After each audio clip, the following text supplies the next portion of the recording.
धन धन सतगुरु तेरा ही आसरा।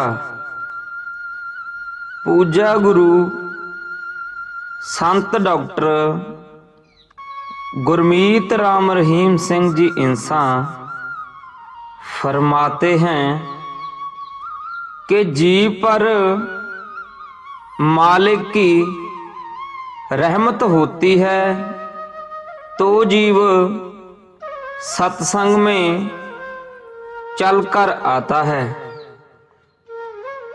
उस पर परमपिता परमात्मा का रहमो कर्म बरसता है। जो जीव सुनकर अमल करता है वो जीव पूरा फायदा उठा लेता है। पूजा गुरु जी फरमाते हैं कि सत्संग में आना कोई आसान काम नहीं है। इस घोर कलयुग में अपने मतलब खुदगर्जी के लिए लोग हर हद से गिर रहे हैं। ऐसे खुदगर्ज जमाने में सत्संग में आना आत्मा के लिए संजीवनी है। चारों ओर मन की खुराक है। हर तरफ लोग मनमते ही चलते नजर आ रहे हैं।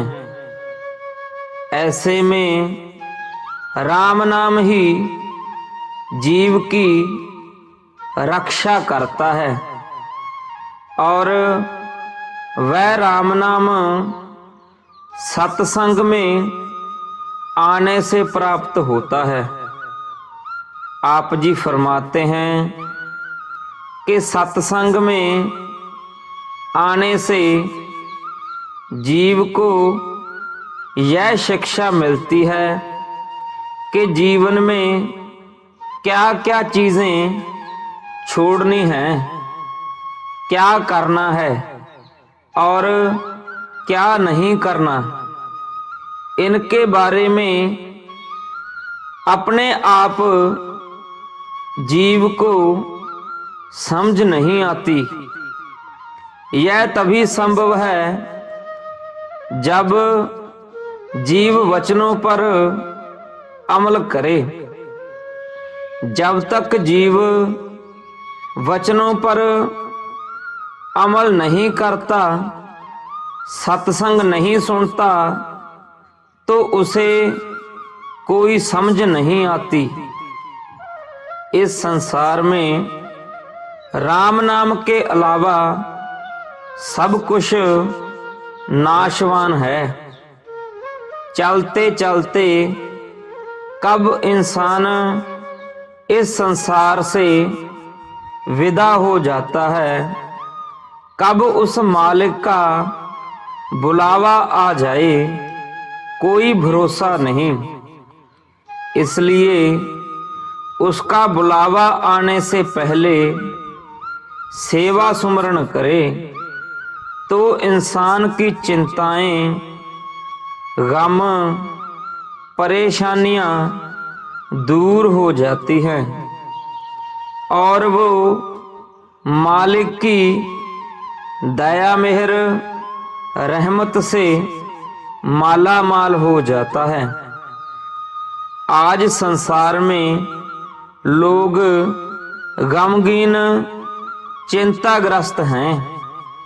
परेशानी के इस आलम में इंसान यह सोचने लगता है कि वह क्या करे, कहाँ जाए। इंसान व्याकुल होता है, तड़पता है। तड़पते हुए इंसान का आधार जो उसे बेचैनियों से बचा सके वो आधार राम का नाम है। इसके बिना परेशानियों से निकलना मुश्किल है।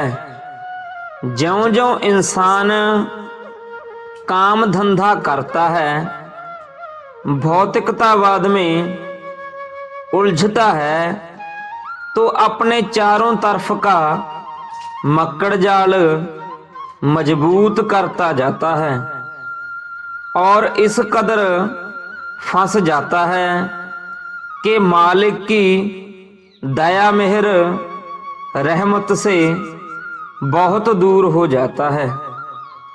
पूज्य गुरु जी फरमाते हैं कि इंसान का मन बड़ा जालिम है और आज के समय में यह इंसान पर बहुत ज़्यादा हावी है।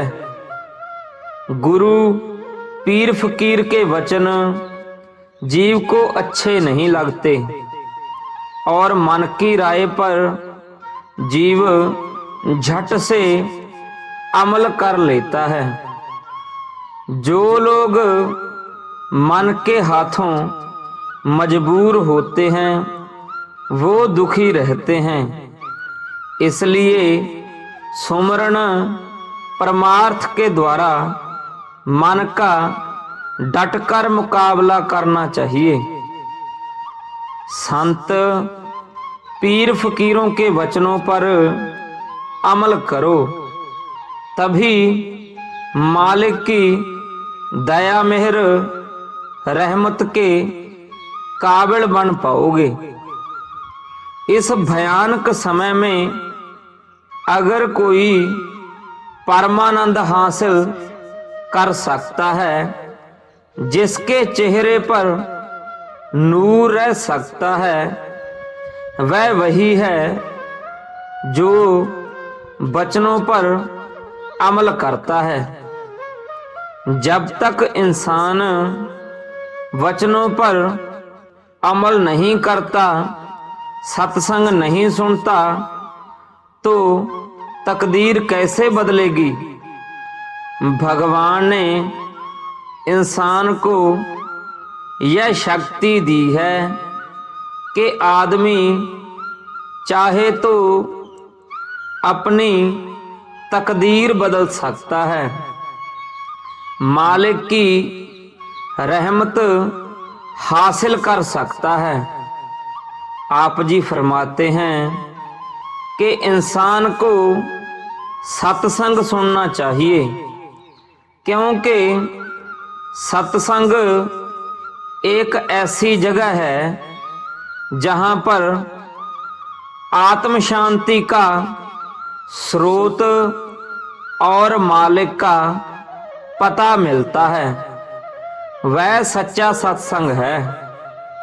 यह घोर कलयुग है और यहाँ लोग ठगी बेईमानी करते हैं, नोटों के लिए पागल हुए रहते हैं, पैसे के लिए, जरा जरा सी बात के लिए लोग गुमराह हो जाते हैं।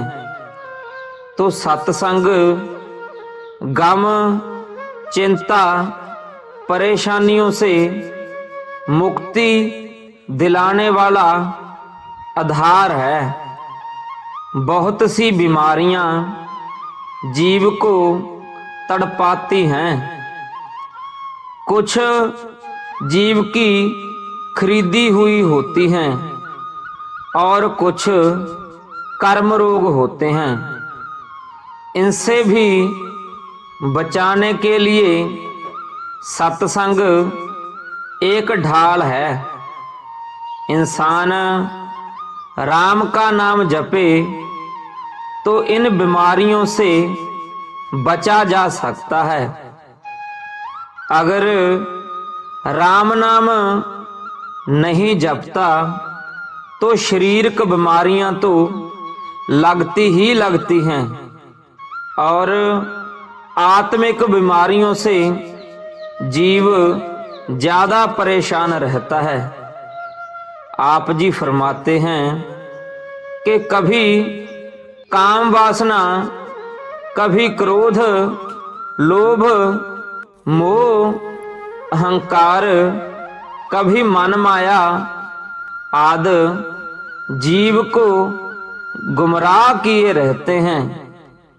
अगर इन सब से बचना चाहते हो तो सत्संग सुना करो और अमल किया करो, तभी मालिक की दया मेहर रहमत बरसेगी।